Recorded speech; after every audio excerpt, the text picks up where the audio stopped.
नमस्कार, मैं हूं आशुतोष और आप देख रहे हैं सत्यहिंदी.com। सत्यहिंदी.com के खास कार्यक्रम आशुतोष की बात में आपका स्वागत है। आज हम बातचीत करेंगे इस्लामिक स्टेट की। एक आतंकवादी धौला कुआं में, दिल्ली के धौला कुआं के इलाके में पकड़ा गया। उसका नाम है अबू यूसुफ। पिछले हफ्ते भी इसी तरीके से एक आतंकवादी बेंगलुरु में पकड़ा गया था।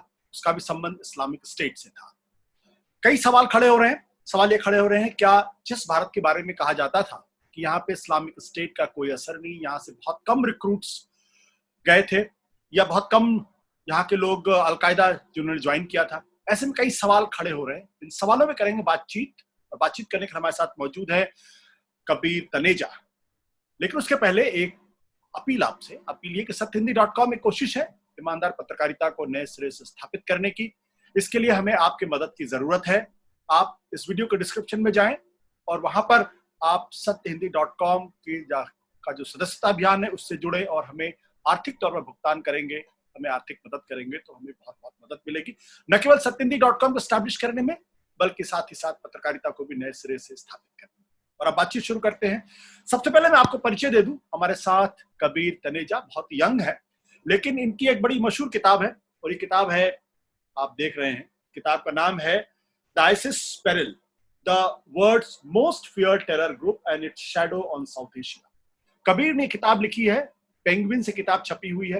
हम कह सकते हैं कि भारत में जो इस्लामिक स्टेट आतंकवाद है, इसके सबसे प्रबल और सबसे बड़े जो एक्सपर्ट्स हैं उनमें से एक है। कबीर, आपका बहुत बहुत स्वागत है। शुक्रिया आशुतोष, शुक्रिया।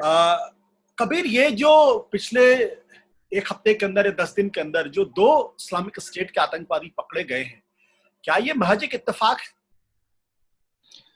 मेरे ख्याल से अगर हम देखें कि इंडिया में जितने भी इस्लामिक स्टेट के केसेस आए हैं 2015 से आगे तक, तो 2015 से लेकर 2020 तक, वो एक एक करके ही आए हैं। मतलब जैसा कभी बहुत रेयरली हुआ है कि एक ग्रुप पकड़ा गया हो या एक झुंड में पकड़ा गया हो या फिर एक सक्सेसफुल अटैक के बाद पकड़ा गया हो। जो भी ऐसे लोग पकड़े गए हैं, ये अकेले में काम कर रहे थे। इनका नाता था इस्लामिक स्टेट रिक्रूटर्स से जो ऑनलाइन काम करते हैं। इन्होंने प्रोपेगेंडा पढ़ा है, इन्होंने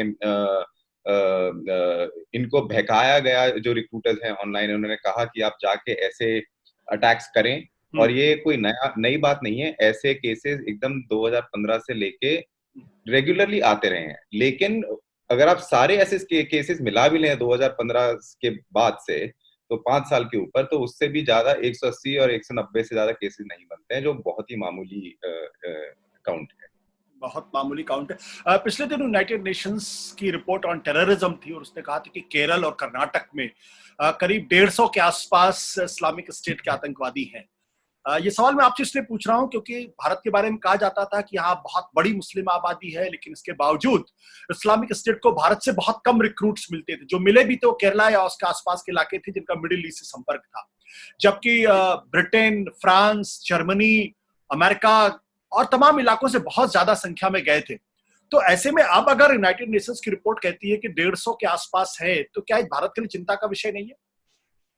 देखिए, शुरुआत से मैंने यही कहा है, चिंता का विषय तो जरूर है हमारी मुस्लिम पॉपुलेशन देखते हुए।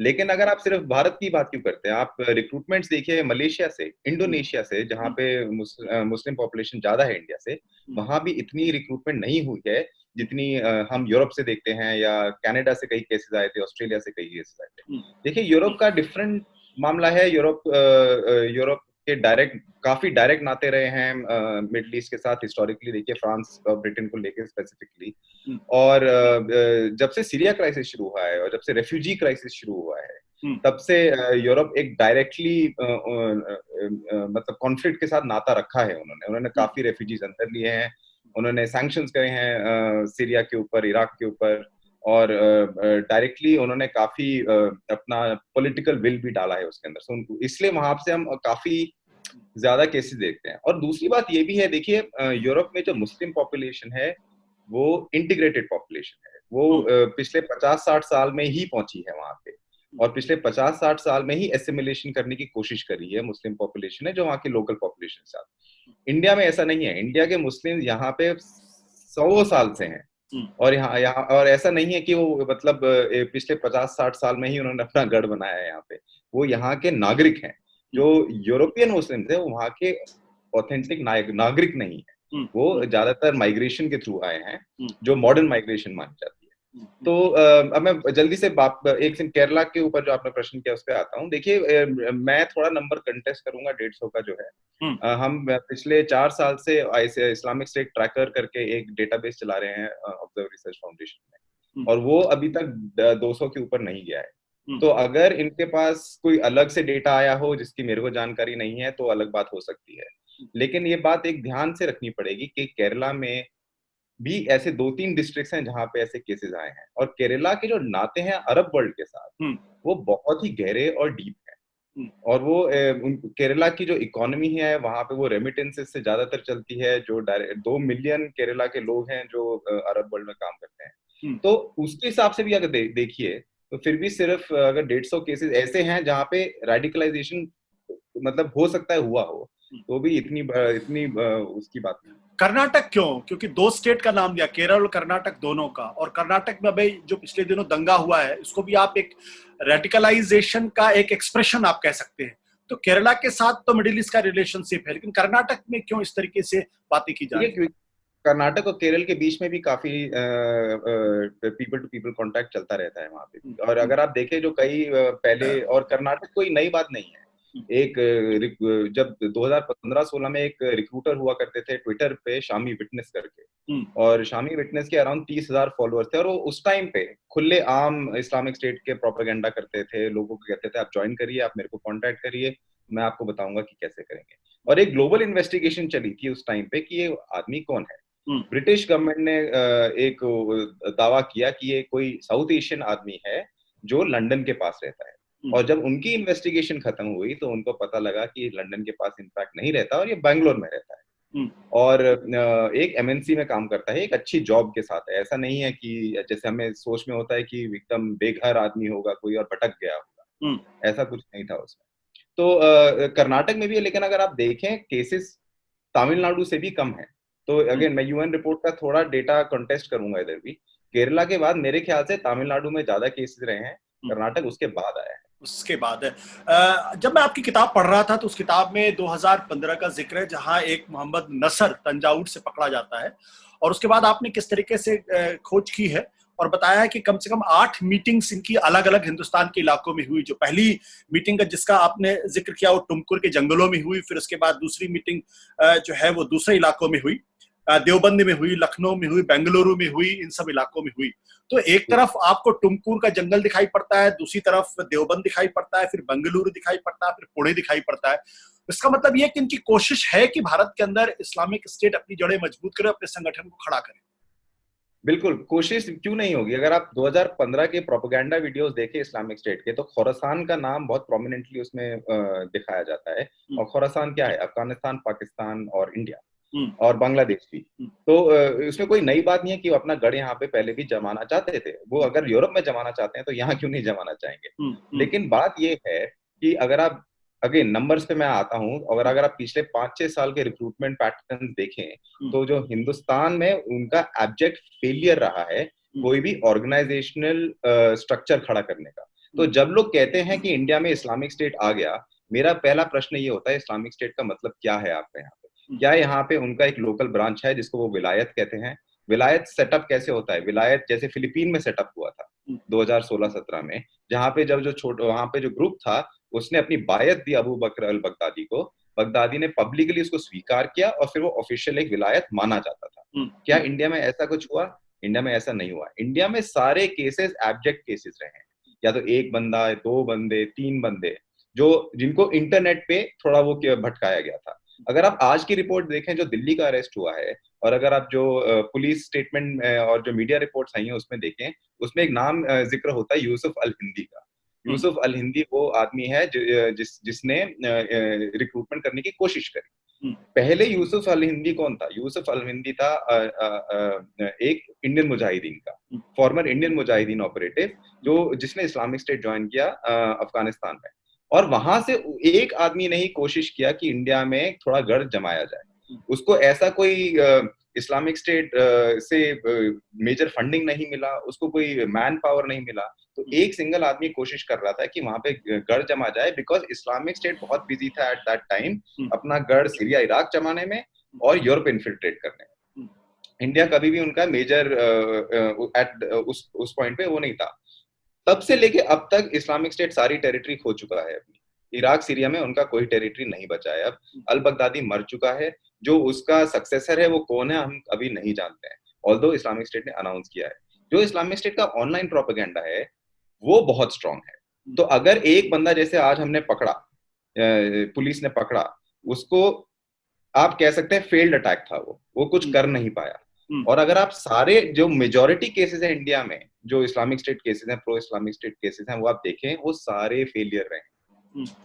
एक दो को छोड़ के, जो कश्मीर में हुए थे, जो पुलिसमैन को मारा था एक बंदे ने, उसको छोड़ के सारे फेलियर रहे हैं। तो आप इस तरह देखते थे ब्रांड बहुत बड़ा है, लेकिन जो जिस तरह के लोग भटक रहे हैं यहाँ पे, वो एकदम लोकल क्रिमिनल से भी गए बदतर हैं कि वो कुछ नहीं कर पाते हैं। और ये मैंने बुक में भी अपनी मेंशन किया है, 2-3 केसेस जहाँ पे ऐसे भटकाया गया, उनको कहा गया आप अटैक करिए लोकली बंगाल में और दूसरी जगह पे में, लेकिन वो कुछ कर नहीं पाए। कबीर, मेरा सवाल आपसे ये है कि पिछले दिनों जिस तरीके से कश्मीर में घटना हुई, या फिर नागरिकता कानून के मसले पर जिस तरीके से आंदोलन हुआ और मॉब लिंचिंग की बहुत सारी घटनाएं हुई, काउ विजिलेंटिज्म बढ़ा है, तो 2014 के बाद से एक तरीके से जो हिंदुस्तान के जो मुसलमान है उसके बारे में कहा जा रहा है कि उसमें एक तरीके की इनसिक्योरिटी बहुत ज्यादा हो गई है, साइकोलॉजिकली काफी वीकनेस उसमें दिखाई पड़ रही है।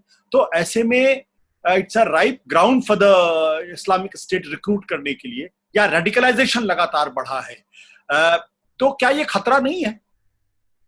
देखिए, थ्योरेटिकली है, आप ये कह नहीं सकते कि ये खतरा नहीं है। अगर कोई भी, आप सिर्फ इस्लाम की बात क्यों करें, कोई भी कम्युनिटी जो थोड़ी मार्जिनलाइज फील करे तो उसका रिएक्शन कहीं ना कहीं आएगा। प्रॉब्लम ये है, देखिए, डिस्पाइट 2014 को भी टाइम हो गया, कितना 6-7 साल होने वाला है, तो उसमें भी कितना रिक्रूटमेंट किया है इस्लामिक स्टेट ने? नहीं किया है, बिकॉज जो इंडियन मुस्लिम है वो जो इस्लामिक स्टेट की विजन है उससे सहमत नहीं है और वो उस डायरेक्शन में नहीं जाना चाहता। जो इंडियन मिलिटेंसी ज्यादातर है, वैसे भी जो इस्लामिस्ट टेररिज्म है, वो कश्मीर सिचुएशन को लेके है, वो ग्लोबल उम्मा को लेके नहीं है। तो जो भी थोड़े बहुत केसेस आए हैं वो उस ऐसे ही भटकते हुए केसेस आए हैं जिन्होंने कहा है कि ठीक है, अपनी लोकल सिचुएशन को देखते हुए, कई फैमिली सिचुएशन को देखते भी ज्वाइन किया है। तो जरूरत नहीं है कि पॉलिटिकल सिचुएशन ही एक ड्राइविंग फैक्टर हो, लेकिन हमने ऐसे 1-2 केसेस भी देखे हैं पिछले 4-5 साल में जहां पे इस्लामिक स्टेट के नाम पे लोगों ने करने की कुछ कोशिश करी है और उसके पीछे पॉलिटिकल मोटिव भी रहा है। तो हम बिल्कुल मना नहीं कर सकते, लेकिन अगर इतना बड़ा फैक्टर होता भी तो हम रिक्रूटमेंट सक्सेसेस एक सर्टेन लेवल पर देखते, जो ना अलकायदा की तरफ हुआ है और ना ही इस्लामिक स्टेट की तरफ हुआ है। और ये बहुत ही इंपॉर्टेंट बात है जो हमें याद रखनी चाहिए। मैं आपकी किताब से पढ़ रहा हूं, ये पेज नंबर 159 पे, जहां पे लिखा हुआ है कि मिस्टर अब्दुल्ला को कोट करते हुए, the election of Modi as a blessing in disguise, highlighting the BJP's Hindu nationalist terror as a background to justify his own and other radicalisation. तो जो लोग ये कहते हैं कि हिंदुस्तान के अंदर जितना ये हिंदुत्व आइडियोलॉजी मजबूत होगी उतना ही रिएक्शन होगा और रेडिकलाइजेशन बढ़ेगा, यानी रिक्रूटमेंट का जो ग्राउंड है इस्लामिक स्टेट या दूसरे जो आतंकवादी संगठन है उनकी तरफ। जी, ये जो आपने बात, हाँ, सॉरी, नहीं, बोले आप बोले। नहीं, मैं ये कह रहा था, देखिए, एक तो केसेस जो आए हैं कोर्ट डॉक्यूमेंट्स में इंडिया में, ये सब कोर्ट डॉक्यूमेंट्स में से लिया गया है, और इसमें 1-2 लोग थे, अब्दुल्ला जैसे लोग थे, जो काफी मेरे हिसाब से एस्ट्यूट लोग थे, जिन्होंने, जो सोच समझ वाले लोग थे, जो थोड़ा स्ट्रेटेजाइज करने की क्षमता रखते थे। और उनमें से एक ऐसे 2 लोग थे जो जिनको पता था, ठीक है, हम जो लोकल सिचुएशंस अगर हैं, जैसे आप केरल में देख लीजिए, जो लेफ्ट और राइट के बीच में वहां पे सदियों से चलता आ रहा है, कोई नई बात नहीं है, कि हम इसको यूज कर सकते हैं एज अ रेडिकलाइजेशनल टूल। तो ऐसे 1-2 आए हैं जिसमें ऑर्गेनाइजेशंस, जैसे मैंने मेंशन किया अपनी किताब में भी, वीएचपी जैसी ऑर्गेनाइजेशंस का नाम कोर्ट डॉक्यूमेंट्स में भी लिया गया है, ऐसे लोगों ने जिन्होंने प्रो इस्लामिक स्टेट आइडियोलॉजी से सहमति रखी है। लेकिन इसके बावजूद भी मैं उसी बात पे अड़ता हूँ बात में कि रेडिकलाइजेशन के जो केसेस अगर हम देखते कि इतना अगर मेजर फैक्टर होता, मतलब ये ड्राइविंग फैक्टर होता इस्लामिक स्टेट आइडियोलॉजी को लेके, मैं कश्मीर की मिलिटेंसी की बात नहीं कर रहा हूँ यहाँ पे, इस्लामिक स्टेट आइडियोलॉजी को लेके, तो हम इस फैक्टर को लेके भी कम से कम 100, 150, 200 केसेस देखते हैं। लेकिन 100, 150, 200 केसेस ऐसे नहीं आए जो इनिशियली जो हमारे प्रो आइसिस केसेस आए थे, जिनको लोगों ने भटकाने की कोशिश करी कि आप इंडिया में जाके अपने बाहर सड़क पे जाके मशेटे या बड़े तलवार से लोगों को मारो, जैसे बांग्लादेश में हुआ था 2016 और 17 में।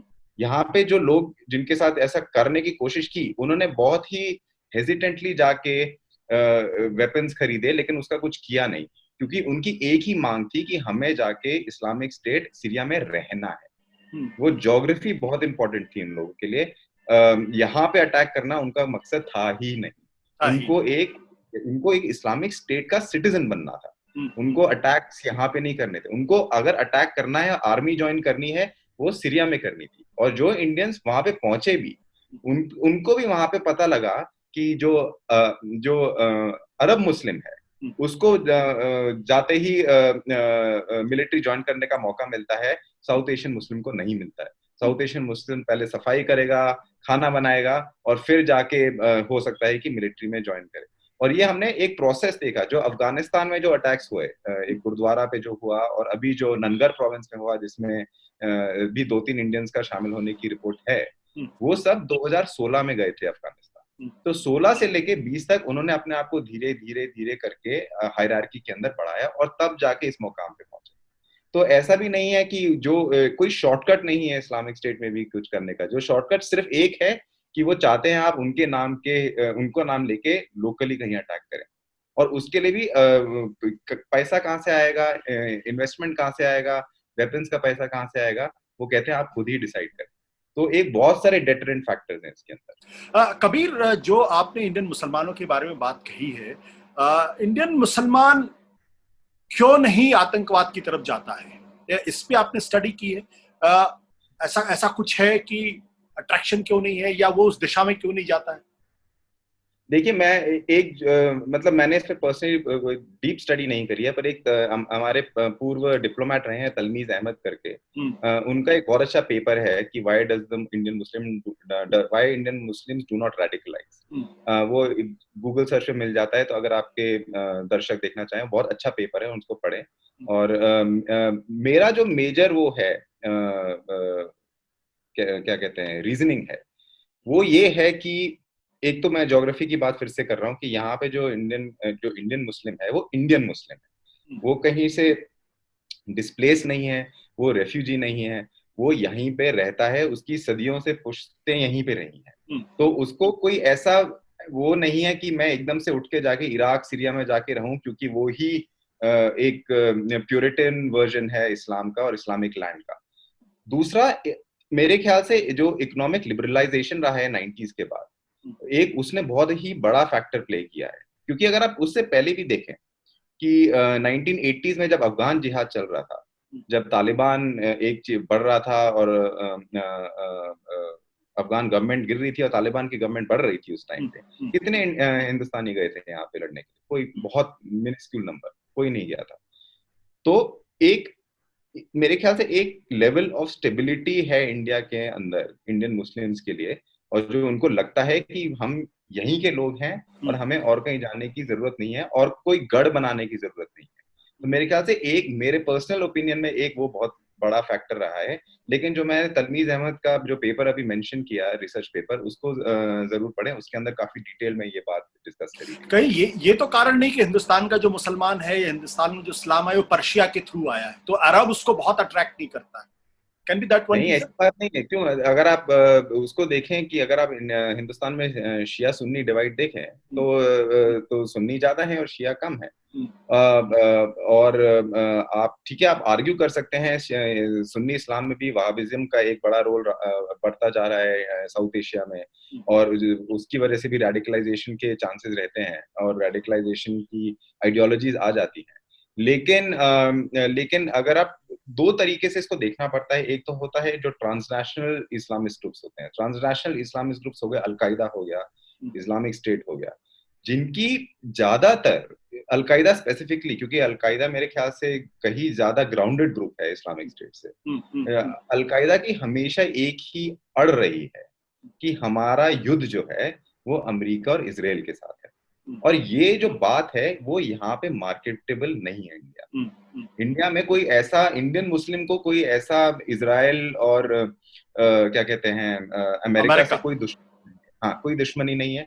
और Indian Muslim beyond a point भी पैलेस्टाइन जैसे इशू को ज्यादा अपने दिमाग पे हावी नहीं होने देता है, क्योंकि डायरेक्ट संबंध बहुत बहुत कम है।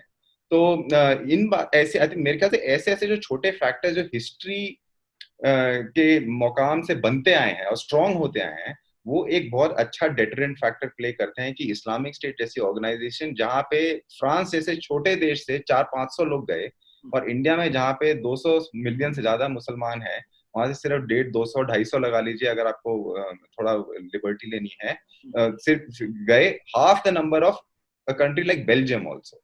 तो उस हिसाब से देखें तो मतलब जो हमारा जो लोकल जो नेशनल रिजॉल्व है वो काफी स्ट्रांग है, और वो मेजर डिटरमिनेंट फैक्टर वो रहा है हमेशा। अब आपसे आखिरी सवाल, ग्लोबली इस्लामिक स्टेट, अमेरिका का दावा है कि एक तरीके से उन्होंने इस्लामिक स्टेट को खत्म कर दिया है, क्या खत्म हो गया है या अभी जिंदा है? अमेरिका का सिर्फ प्रोपेगेंडा या प्रचार है?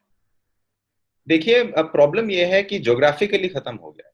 आइडियोलॉजी मेरा थोड़ा डिफरेंट व्यू है दूसरे लोगों से। मेरे ख्याल से आइडियोलॉजी कभी जाती नहीं, एक बार अगर अड़ गई है सोसाइटी में तो कहीं ना कहीं सोसाइटी में वो अड़ी ही रहती है, और उसको हटाना ऑलमोस्ट बॉर्डरलाइन नामुमकिन होता है। तो मेरे ख्याल से अब जो सबसे बड़ी प्रॉब्लम है, अब ज्योग्राफी चली गई है, बगदादी जैसा जो सेंट्रल फिगर था इस्लामिक स्टेट हायरार्की में वो भी अब मर गया है। लेकिन आपने जो सिचुएशन छोड़ी सीरिया इराक में, क्या छोड़ी, लेकिन अभी जो मेन प्रॉब्लम थी वो तो अभी भी वहीं पर है। अब अमेरिका ने कुर्दिश लोगों से अपना सपोर्ट हटा लिया, कुर्दिश लोगों ने बहुत लड़ाई करी इस्लामिक स्टेट के अगेंस्ट, और अब इराक में भी इस्लामिक स्टेट के केसेस बढ़ते जा रहे हैं और सीरिया में भी बढ़ते जा रहे हैं। तो जो 2013 से लेके 14 के बीच में सिचुएशन थी, हम उस सिचुएशन की झलक अभी भी मिडिल ईस्ट में देख रहे हैं। और एक और प्रॉब्लम है कि जो ऑनलाइन इकोसिस्टम्स हैं इस्लामिक स्टेट के, अब जैसे इस्लामिक स्टेट ने एक south Asia specific propaganda magazine भी लॉन्च कर दी है, साउथ अल हिंद करके। तो उसके अंदर जैसे आज ही उसका एक नया इशू आया है, जिसपे जो फ्रंट पेज है उस पे 2 चीजें डिस्कशन की गई हैं, एक जेरूसलम में मॉस्क और बाबरी मॉस्क। तो एक प्रोपेगेंडा लेवल पे भी अब वो ज्यादा थोड़ा साउथ एशिया पे ध्यान देना उन्होंने शुरू किया है। और प्रोपेगेंडा के लिए, ऑनलाइन प्रोपेगेंडा के लिए आपको जरूरत नहीं है एक बहुत स्ट्रॉन्ग कोई हायरार्की हो या कोई गढ़ हो आपका, वो आप कहीं पे भी बैठ के 3 लोग 2 लोग मिलके भी कर सकते हैं, लेकिन उसका इफेक्ट भी बहुत मतलब हानिकारक होता है। तो मेरे ख्याल से Islamic State as a group हो सकता है वीकन हो गया हो, उसकी टेरिटरी नहीं है अभी भी, पर उसकी आइडियोलॉजी अभी भी काफी हानिकारक है। और अगर एक आदमी भी, अगर आप देखें आज जिसको पकड़ा है, आप उसकी बॉडी लैंग्वेज देखें, अब वो कुकर को लेके बम बना रहा था वो देखें, जो हानिकारक हो सकता है, लेकिन अल्टीमेटली अगर आप उसका बैकग्राउंड चेक करेंगे थोड़े दिन के बाद, जब और थोड़ी कॉन्क्रीट रिपोर्ट्स आएंगी, आपको पता लगेगा कि उसका आसपास कोई बैकग्राउंड नहीं है इस्लामिक स्टेट का, ना उसके आसपास कोई इकोसिस्टम है, ना पैसे का ना वेपन्स का। तो एक अकेला आदमी को भड़का के उन्होंने भेज दिया। ये एक बहुत बड़ी चुनौती होती है, इसको आप कैसे पकड़ें कि एक आदमी भी अगर उसने ऐसा आईईडी एक्सप्लोजन करा दिल्ली जैसे शहर में और थोड़े लोग मरे, तो एक नेशनल ट्रेजेडी हो जाएगा। तो एक आदमी भी उतना हानिकारक चीज कर सकता है। तो ये मेरे ख्याल से इस्लामिक स्टेट की अब सबसे बड़ी चुनौती है, इन ऐसे अटैक्स को कैसे रोका जाए, जिसको लोन वुल्फ अटैक कहते हैं। जो गढ़ है उनका, वो मिडिल ईस्ट पॉलिटिक्स पे बहुत डिपेंड करता है कैसा होगा उसका। आप जानते हैं बहुत मुश्किल है क्रिस्टल बॉल गेजिंग करना। बिल्कुल कबीर, बहुत बहुत शुक्रिया, इतनी अच्छी जानकारी आपने हमारे दर्शकों को दी है, खासकर इस्लामिक स्टेट के बारे में। Thank you so much. Thank you. सत्य हिंदी के और वीडियोस को देखने के लिए हमारे YouTube चैनल को सब्सक्राइब करें और सीधे नोटिफिकेशन पाने के लिए बेल आइकन दबाएं।